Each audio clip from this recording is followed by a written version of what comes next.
Hello আদি, তুমি এখনই আমার বাড়ির সামনে এসো। আমি ব্যাগপত্র সব গুছিয়ে নিয়েছি, তুমি এলেই আমি বেরিয়ে যাব। দেখো বাইকে যেন কোনো আওয়াজ না হয়, তা না হলে আমার শ্বশুরবাড়ির লোকেরা কিন্তু জানতে পেরে যাবে। তারপর আমি আর কিছুতেই তোমার সঙ্গে পালাতে পারবো না। আরে হ্যাঁ, তুমি কোনো চিন্তা করো না, সব ঠিক আছে। তুমি এবার চুপি চুপি বাড়ির পেছনের দরজা দিয়ে বেরিয়ে পড়ো। আমি এখানে এসে অনেকক্ষণ আগে থেকেই দাঁড়িয়ে আছি। সাবধানে এসো, কেউ যেন তোমাকে দেখতে না পাই, বুঝেছো? পৃথা আদির কথা শুনে চুপি চুপি ব্যাগপত্র নিয়ে বাড়ির পেছনের দরজা দিয়ে বেরিয়ে আদির বাইকে উঠে পড়ে। আদি খুবই আস্তে আস্তে বাইক চালায়, তাই পৃথার শ্বশুরবাড়ির লোকেরা কেউ কিছু বুঝতেও পারে না। আসলে পৃথা তার ননদের বয়ফ্রেন্ড আদির সঙ্গে মাঝরাত্রিবেলা শ্বশুর বাড়ি থেকে পালিয়ে যায়। পরের দিন সকালবেলা ঘুম থেকে উঠে মালতী দেবী তার বৌমা পৃথাকে কোথাও খুঁজে পায় না। তাই মালতী দেবী তার মেয়ে টিনার ঘরে গিয়ে বলে, এই টিনা, তোর বৌদি কোথায় গেছে দেখ তো। তোর বৌদিকে সারা বাড়িতে খুঁজে পেলাম না। কিরে টিনা, শুনছিস আমার কথা? উফ, এই বাড়িতে আমার তো কোনো দামই নেই। বৌমাও আমাকে পাত্তা দেয় না, এখন আমার নিজের মেয়েও আমার কথার গুরুত্ব দিচ্ছে না। উফ, তুমি সকাল সকাল কেন বকর বকর করছো বলো তো? বৌদি যদি বাড়িতে না থাকে তাহলে দেখো পাশের বাড়িতে গেছে কিনা। বৌদির তো পাড়া প্রতিবেশীদের সবার সঙ্গে খুব ভালো ভাব আছে, তা না হলে বাজারে গেছে। কোথাও তো একটা গেছে রে বাবা, জ্যান্ত মানুষ তো আর বাড়ি থেকে উবে যেতে পারে না। ওরে না রে, সকালবেলা উঠেই আমি দেখেছি আমাদের মেন দরজায় তালা দেওয়া আছে। তার মানে বৌমা বাড়ি থেকে বেরোয়নি। বৌমা যদি বাড়ি থেকে বেরোতো তাহলে তো তালাটা খুলেই বাইরে বেরোতো, কিন্তু বৌমাকে বাড়ির মধ্যেও কোথাও খুঁজে পাওয়া যাচ্ছে না। কারো সাথে আবার পালিয়ে টালিয়ে গেল না তো? হ্যাঁ, তাও তো একটা কথা। আজকাল তো যাকে দেখছি সেই পালিয়ে যাচ্ছে। ঠিক আছে, আর কিছুক্ষণ অপেক্ষা করে দেখি বৌদি বাড়ি ফেরে কিনা। তা না হলে দাদাকে খবরটা দেব, দাদাই বাড়ি এসে সবটা বিচার করবে। আসলে টিনার দাদা মলয় আরবে একটা রেস্টুরেন্টে কাজ করত। কাজের সূত্রে বেশিরভাগ সময় মলয়কে আরবেই থাকতে হতো, তাই মলয় এখনো পর্যন্ত কিছুই জানতে পারি না। এদিকে টিনা একেবারে নিশ্চিত হয়ে পড়ে যে পৃথা তাদের কোনো রিলেটিভদের বাড়িতে যায়নি, কারণ টিনা সব জায়গায় ফোন করে খোঁজখবর নেয়। শেষ পর্যন্ত টিনা তার দাদাকে ফোন করেও সব ঘটনা জানিয়ে দেয়, যা শুনে মলয় ভীষণই আশ্চর্য হয়। কি বলিস, তোর বৌদি পালিয়ে গেছে? না না, এটা কখনোই হতে পারে না। পিতা আমাকে খুব ভালোবাসে, পিতা কখনো আমাকে ছেড়ে পালাতেই পারে না। আমার কিছুতেই বিশ্বাস হচ্ছে না। তুই তোর বৌদিকে একটু ভালো করে খুঁজে দেখ, হয়তো তোরা পৃথার সঙ্গে কোনো খারাপ ব্যবহার করেছিস, তাই হয়তো পৃথা বাপের বাড়িতে চলে গেছে। না দাদা, বৌদির বাপের বাড়ি বাকি সমস্ত রিলেটিভদের বাড়িতে আমি খোঁজ খবর নিয়েছি, বৌদি কোথাও যায়নি। আমার মনে হচ্ছে বৌদি কারোর সঙ্গে পালিয়ে গেছে। তুই তাড়াতাড়ি বাড়ি ফিরে আয় দাদা। দেখ, এখন যুদ্ধের সময়, আরব থেকে কি করে বেরোবো বুঝতেই তো পারছি না। এক কাজ কর, তোরা থানায় গিয়ে অন্তত একটা মিসিং ডায়েরি লিখে আয়, তারপর আমি বাড়ি ফিরলে না হয় দেখা যাবে। এই বলে মলয় ফোন রেখে দেয়।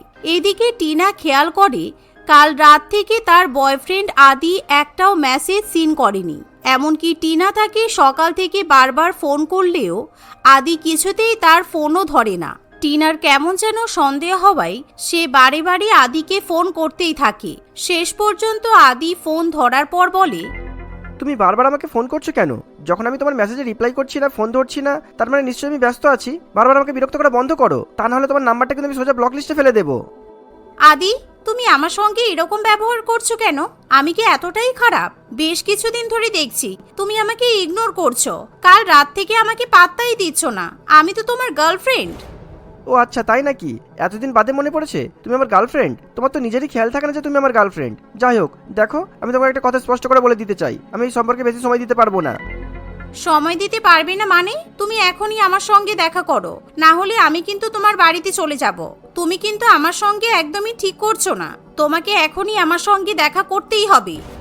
টিনা আদিকে খুব জোর করলে অবশেষে আদি টিনার সঙ্গে দেখা করতে রাজি হয়। সেদিন বিকালবেলা টিনা এবং আদি একে অপরের সঙ্গে দেখা করে, কিন্তু টিনা লক্ষ্য করে কফি শপে বসে বসেও আদি ফোন নিয়ে ব্যস্ত। আদি কখনো যেন খুব আস্তে আস্তে কারোর সঙ্গে ফোনে কথা বলে কিংবা কারোর মেসেজের রিপ্লাই দিতেই থাকে, যা দেখে টিনা বড্ড বিরক্ত হয়ে বলে, কি হলো, তুমি এত ব্যস্ত কেন?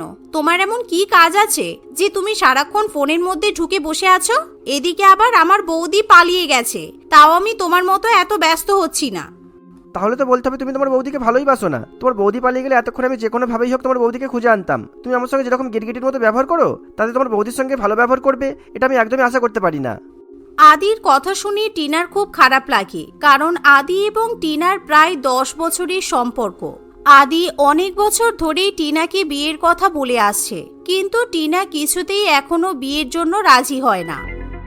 ও, আমি খুব ভালো মতোই বুঝতে পেরেছি তুমি আমাদের বিয়ের জন্য এরকম করছো, কিন্তু তুমি কেন একটা কথা বুঝতে পারছো না? আমি এখন তোমাকে বিয়ে করতে পারবো না আদি। তুমি আমার দিকটা একটু বোঝার চেষ্টা করো।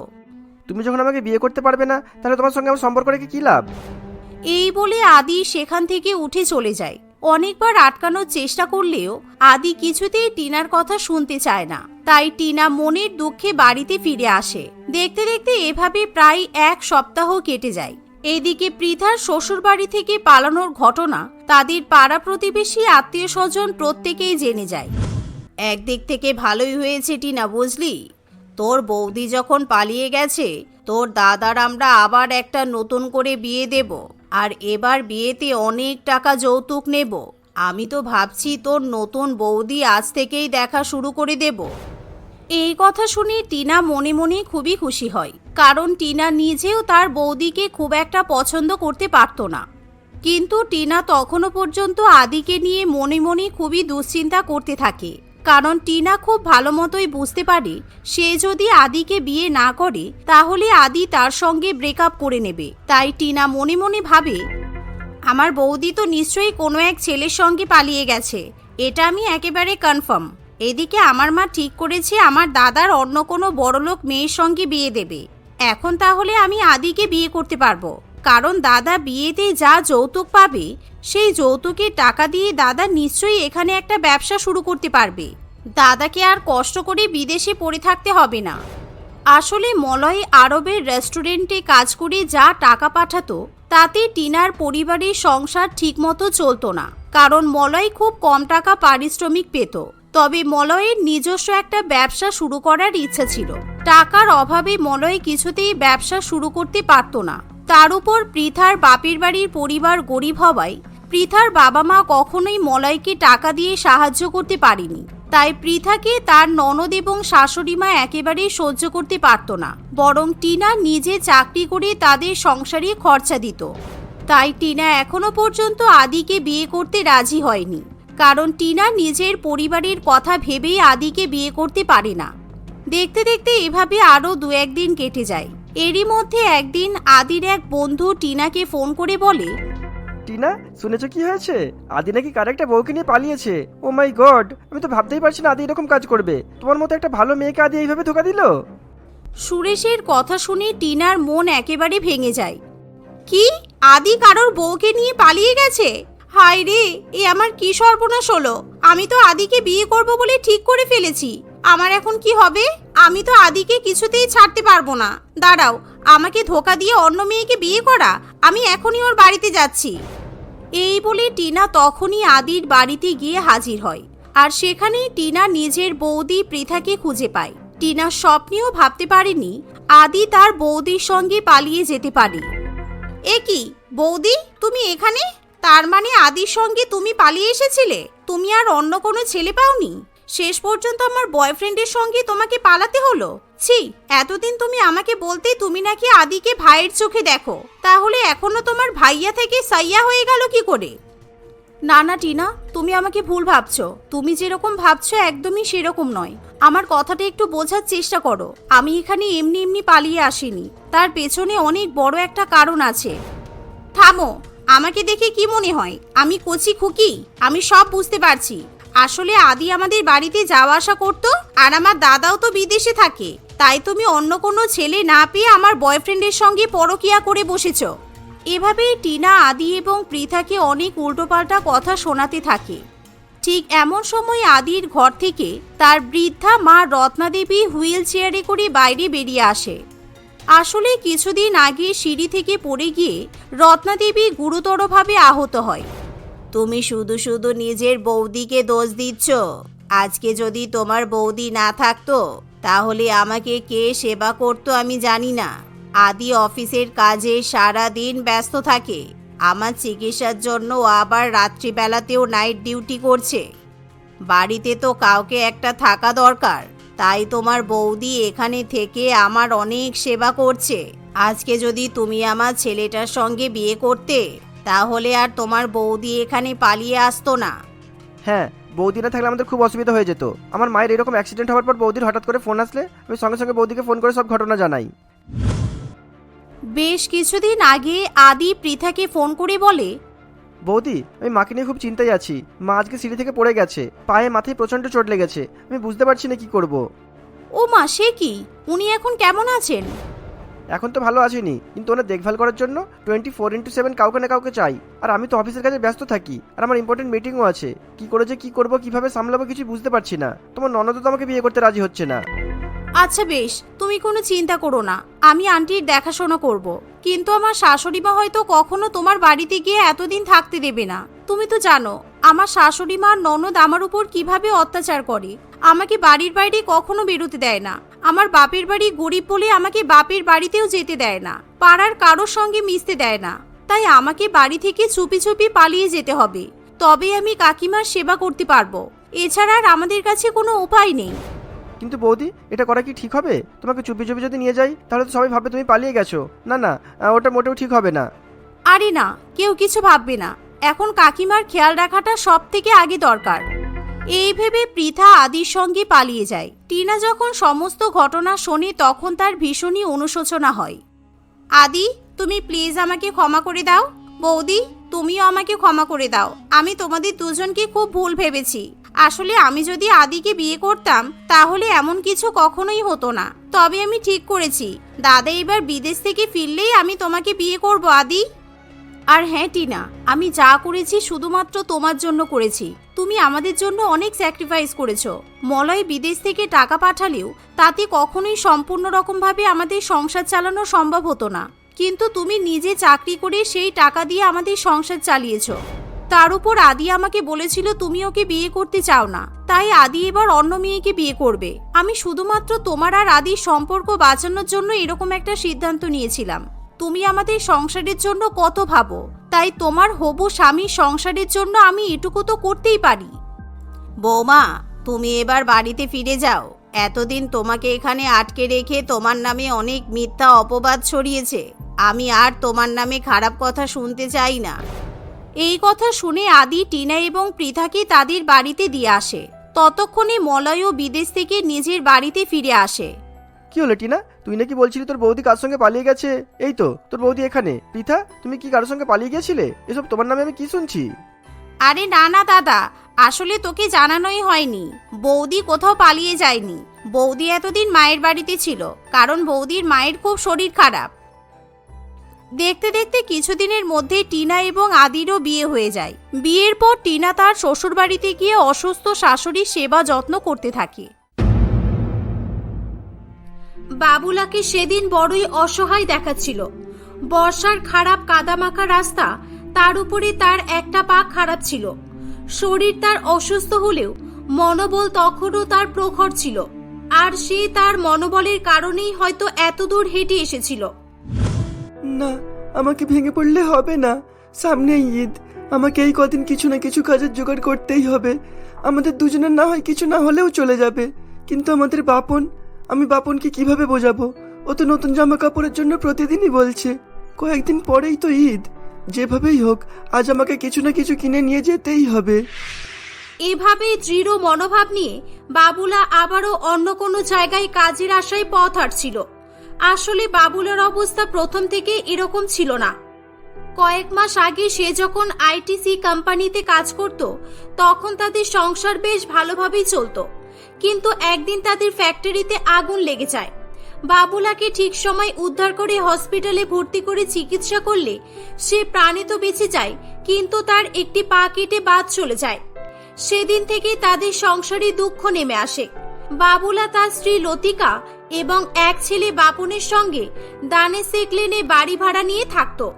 তাই তাকে সংসার খরচ এবং অন্য চিন্তা বাবদ বাড়ি ভাড়ারও চিন্তা মাথায় রাখতে হতো। এভাবেই নানান চিন্তা নিয়ে কাজের খোঁজে সে রাস্তা হাঁটছিল। ঠিক তখনই খুব জোরালো বৃষ্টি আসে। এ বাবা, এই বৃষ্টিটাকে আবার এখনই আসতে মন গেল। আমি তো বৃষ্টিতে পুরো ভিজেই যাচ্ছি। না, আমাকে কোনো একটা দোকানে গিয়ে দাঁড়াতে হবে, না হলে অবেলায় ভিজে আবার শরীর খারাপ করলে তখন আবার অন্য সমস্যা এসে জুটবে। বাবুলা বহু কষ্টে সৃষ্টে তার খোঁড়া পা নিয়ে সামনেরই একটি কাপড়ের দোকানে গিয়ে উপস্থিত হয়। সেখানে বেশ কিছু লোকজন তাদের ঈদের কেনাকাটা করছিল। এই যে দিদি, আমাকে কিছু ইউনিক ডিজাইনের সালোয়ার কামিজ দেখাবেন, আর হ্যাঁ, আমার ছেলের জন্য একটা দামি গেঞ্জি প্যান্টের সেট দেখাবেন। আমার কাছেও যদি টাকা থাকতো তাহলে আমিও বাপনের জন্য একটা গেঞ্জি সেট কিনতাম। আচ্ছা, আজ না হয় কেনা হবেই না। আমি এখানে এসেছি যখন কিছু জামা কাপড়ের দাম জিজ্ঞাসা করে যাই। দিদি, আমার জন্য কয়েকটা বাচ্চাদের জামা কাপড় বের করুন তো, ছেলেদের, একটু কম দামি দেখে। মানে এক্ষুনি কিনবো না, এখন দেখে যাব, কাজ থেকে ফেরার পথে কিনে নিয়ে যাব। আমার হাতে অত সময় নেই বুঝলে, যে শুধু শুধু তোমাকে জামা কাপড় দুবার করে দেখাতে যাব। যখন কিনবে টাকা নিয়ে আসবে তখন দেখাবো। এখন যাও এখান থেকে। আরে দিদি, রেগে যাচ্ছ কেন? আমি তো কিনবো বলছি। ঈদের সময় সকলেই ছেলে মেয়েদের নতুন নতুন জামা কাপড় কিনে দেয়, তাই আমিও কিনে দেব। এমনি এমনি দেখতে চাইছি নাকি যে শুধু শুধু রাগ দেখাচ্ছ? আরে আরে, এই বৃষ্টির সময় দোকান হালকা করো তো। হুঁ, আমি এমনিতে আমার খরিদ্দারকে দাঁড়ানোর জায়গা দিতে পারছি না, আর উনি বকতে এসেছে। বৃষ্টির দিনে এখানে এসে ভিড় করো না তো। যাও যাও, ভিড় কমাও। এভাবেই অপমান করে দোকানদারটি বাবুলাকে সেখান থেকে তাড়িয়ে দেয়। তখন বৃষ্টিও বেশ কিছুটা কমে এসেছিল। বাবুলা মন খারাপ করে আবারও কাজের সন্ধানে বেরিয়ে পড়ে। সে বিভিন্ন জায়গায় গিয়ে কাজের খোঁজ করতে থাকে, কিন্তু তার একটি পা না থাকায় কেউ তাকে কাজ দিতে রাজি হয় না। আর স্বার্থপর দুনিয়ায় যারা তাকে কাজ দিতে রাজি হচ্ছিল তারা অনেক কম টাকাতেই তাকে কাজ করানোর কথা বলছিল। এভাবে সেদিনও বাবুলা কাজ না পেয়ে বাড়ি ফিরে আসে।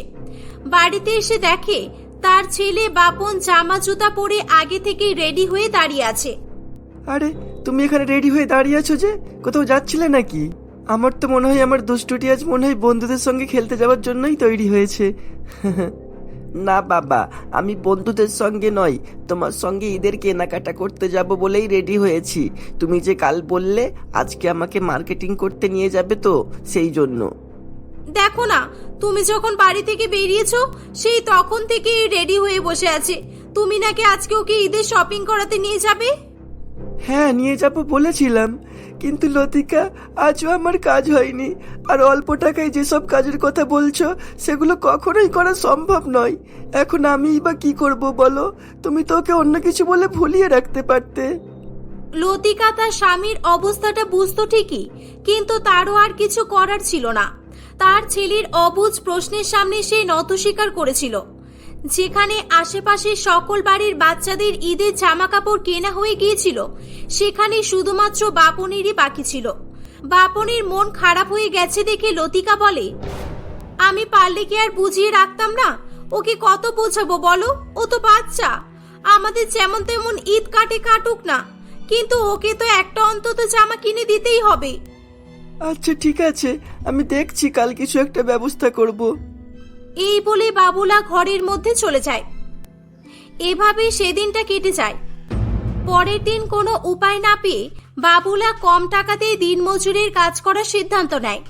সে সারাদিন বহু কষ্ট করে কিছু টাকা উপার্জন করে।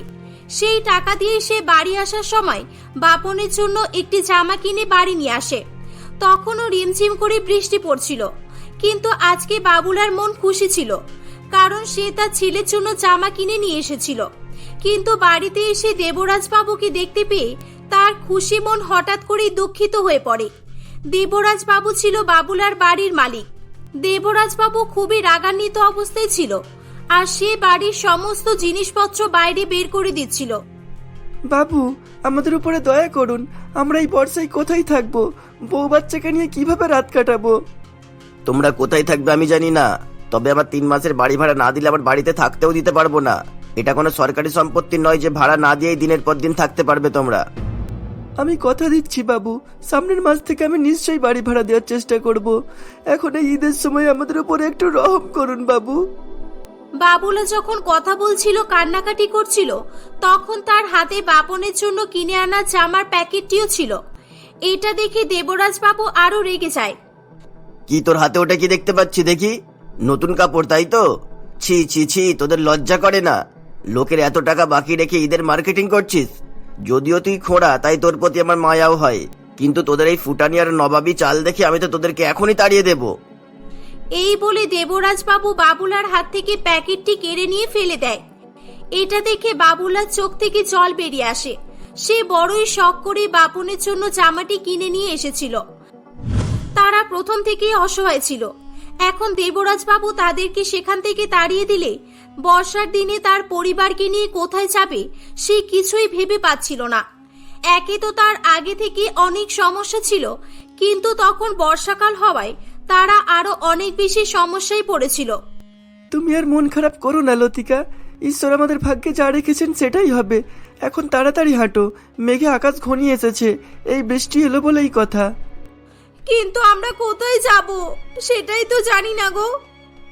না লতিকা, কোনো বড় গাছের নিচে দাঁড়ালে আমরা ভিজে যাব, আর এই কদিন আমাদের এভাবে চালাতে হবে, বুঝেছো? এই যা, মনে হয় বৃষ্টি এসেই পড়লো, তাড়াতাড়ি এসো তাড়াতাড়ি। তাড়াতাড়ি হেঁটে কি বা লাভ হবে? সেই তো বৃষ্টি এলে আমাদেরকে ভিজতেই হবে। বাবুলার কথা শেষ হতে না হতেই বৃষ্টি আরো জোরে চলে আসে। তারা রাস্তার ধারে একটি গাছের গোড়ায় গিয়ে আশ্রয় নেয়। খুব জোরে বৃষ্টি হচ্ছিল। গাছের গোড়ায় দাঁড়িয়ে তারা কয়েক মিনিট সুরক্ষিত থাকলেও শেষ পর্যন্ত বৃষ্টি তাদের গায়ে পড়তেই থাকে। হে ঈশ্বর, এখন আমি এদেরকে নিয়ে কোথায় যাব, কোথায় গিয়ে আশ্রয় নেব, কিছুই তো ভেবে পাচ্ছি না। বাবা বাবা, আমার খুব ঠান্ডা লাগছে, আমি খুব কষ্ট পাচ্ছি, আমাকে এখান থেকে তাড়াতাড়ি নিয়ে চলো না বাবা।